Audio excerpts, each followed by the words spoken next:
Welcome! You're listening to Making Relationships Work. We're a company focused on women and their marriage. We lead and teach women just like you how to grow into and access, whenever you need to, your wise woman's self.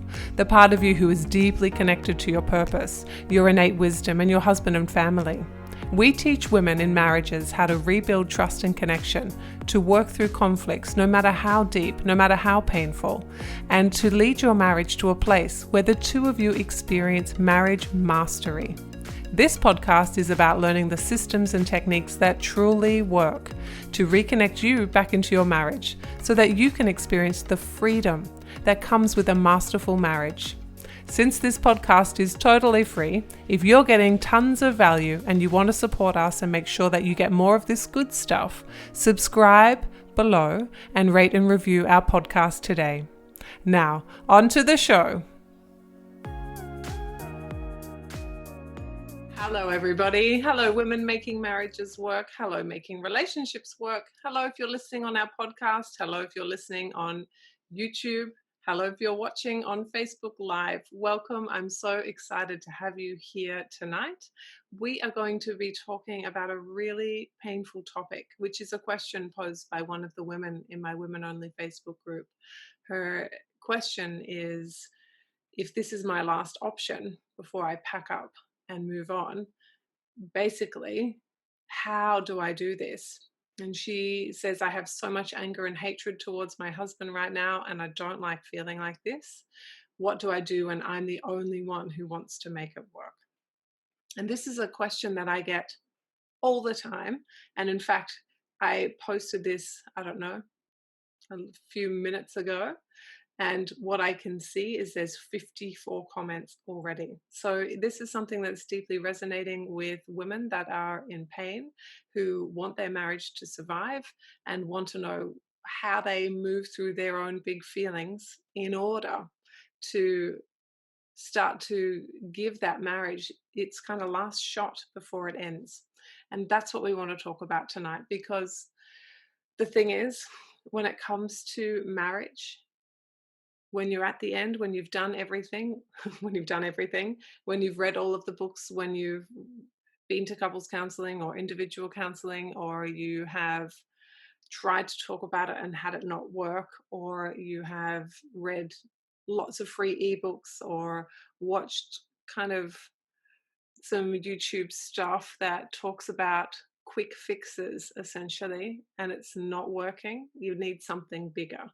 And in order to claim something bigger, the chances are you're going to have to move out of your own way.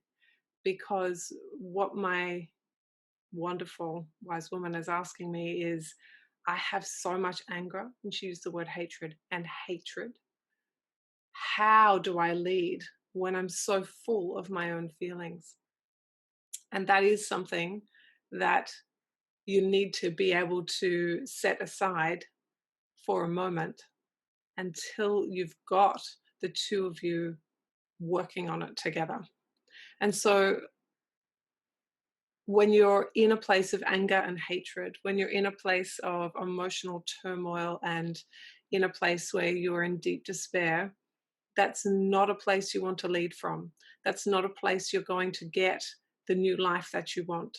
Does that make sense? Because you're in the old energy, you're in the energy of pain, and you don't create good from there. Nobody does.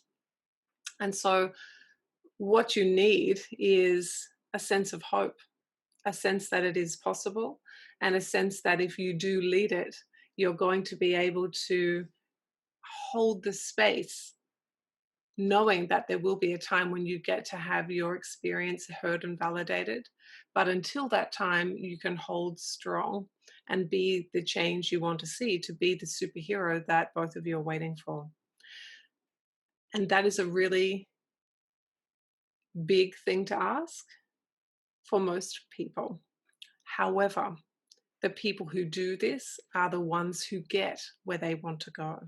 They are the ones who are courageously vulnerable enough to be able to say, here is my heart, here is what I wanted as you, and here is my certainty that you and I can do it differently. And that means they need to get out of their own way. My beautiful women need to move themselves into a space where their feelings exist, because we never ever write off feelings. Feelings are really important. But we need to be able to put them aside for long enough to get the momentum to grow the marriage.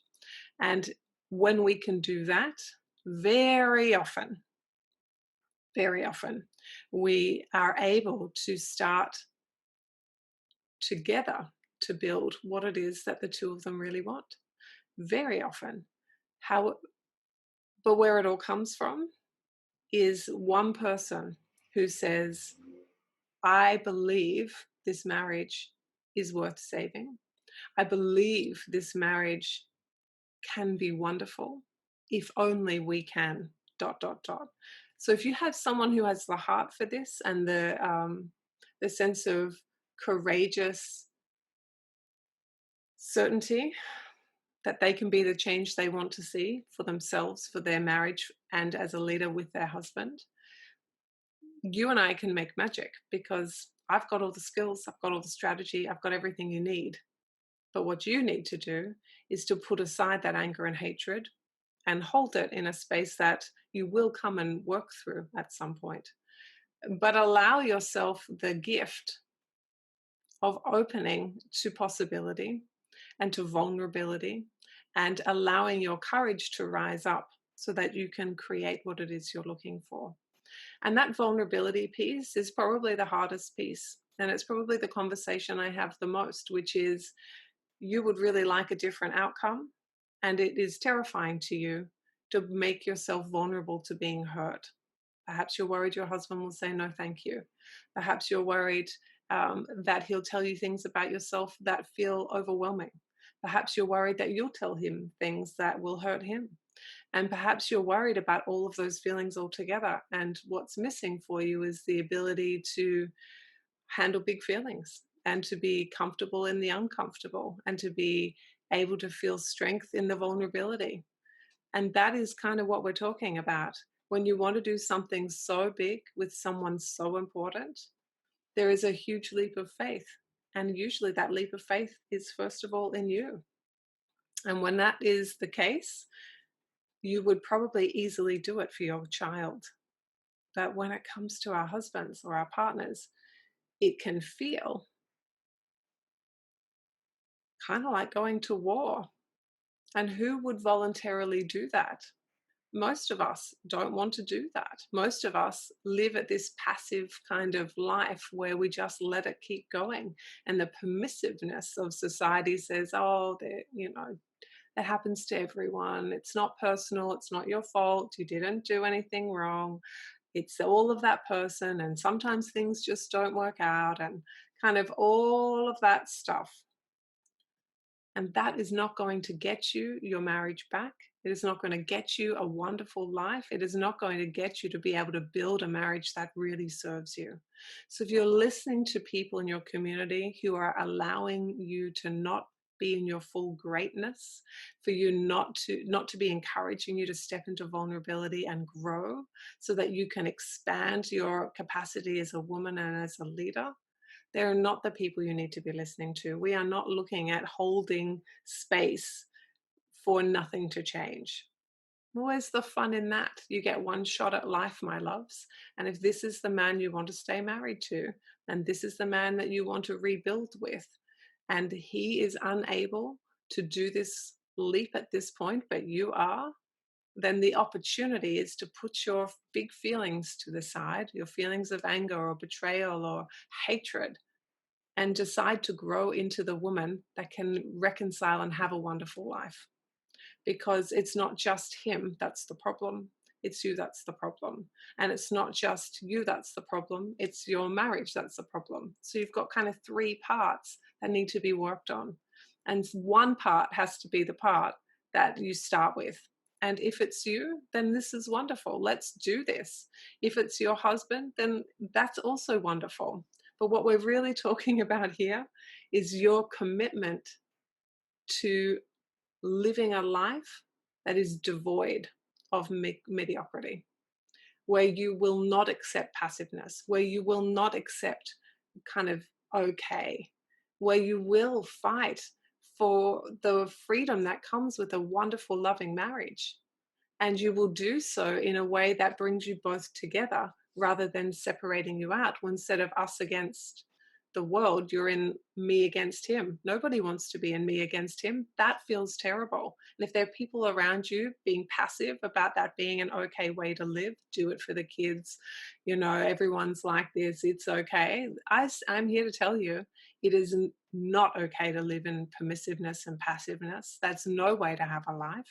You deserve to have a wonderful life. You deserve the experience of vulnerability and growth that comes with showing up to do something differently and being really kind of courageous in that.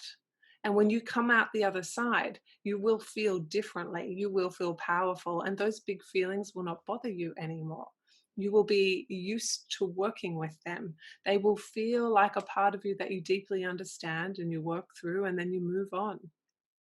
And that is the very big difference. When you're in a place where you're stuck or you're stopped and you've got anger and you've got hatred and you're the only one that wants to do it and you're blaming and you're kind of really dysregulated and you're unable to maneuver yourself into doing it differently, I want you to realize that that is in the space that is not serving you. It's not going to lift you up. You're not going to grow any kind of wisdom from that space. And you know that, and I know that. And so when you want to grow wisdom, when you want to grow into the woman who can lead her own life and encourage her husband to come with her and to be able to show up with strategies that work, with a new way of thinking and tools that work, so that you can co-create the marriage of your dreams, that's what we're talking about being a wise woman. That is someone who has earned the title of wisdom and being that wise woman, that matriarchal leader that this whole entire world needs. So if you're stuck in a space of anger and hatred, I want you to start coding that differently in your brain. I want you to say, I'm in this space where I'm stuck. And the society around me tells me that's okay. I can live here and that's an okay kind of life. And lots of people are the same. I want you to use that instead to expand this opportunity, to expand your definition of what life can be when you notice that you're stuck. If you notice that you're stuck and you're really serious about claiming a life that is engaging and uplifting and dynamic and full of love and connection, and you are noticing that you're choosing not to do that, I want you to start by noticing that you're choosing away from creation. You're choosing stuckness or kind of that downward spiral. That's the first thing I want you to notice. The second thing I want you to notice is that you want to do something different.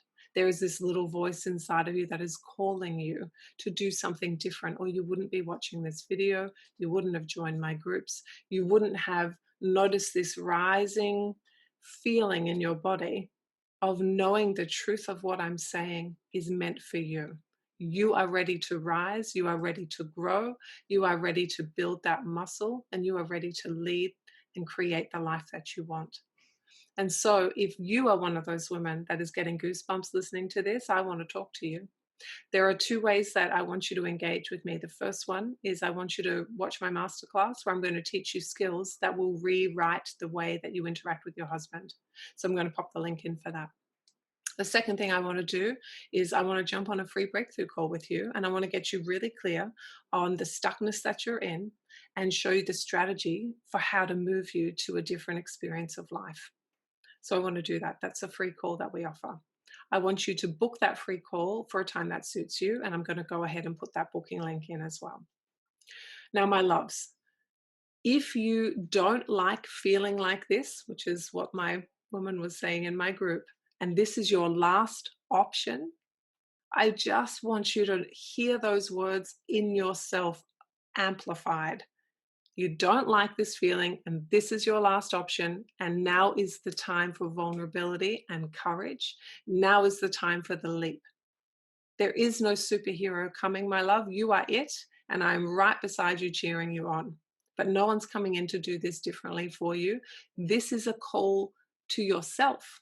This is a call to your higher self that it is time to grow. Your life's work is to grow, and you've been stuck in anger and hatred, and you're blaming your husband for it. The truth is the two of you co-created this, and the other truth is that one of you can begin the process of leading to a different life. All we need is for you to decide that this is your last option and you want a different experience. Then you watch my masterclass, book a call, and let's go. Let's do this. There is nothing I like better than doing this. My loves, it's time for me to go. I wish you a wonderful night. I love you, and I'll see you soon. Bye, sweethearts. Thank you for tuning into today's show. If you're feeling fired up and you're ready to grow and you want to know more about how to do that, here is what I want you to do now. I want you to watch my marriage masterclass. This masterclass will show you how my clients have turned their struggling marriages into thriving marriages, even without their husband's buy-in. How my clients have gone from cycles of poor communication, disconnect and loneliness to being teammates and soulmates with their husbands again, even after they've already tried everything. And the proven system my clients use to start transforming their marriages in minutes, not years, because life is too precious to waste one more minute in an unhappy and unfulfilling marriage. So if this is what you're looking for, I want you to click the link below and take a look at my masterclass.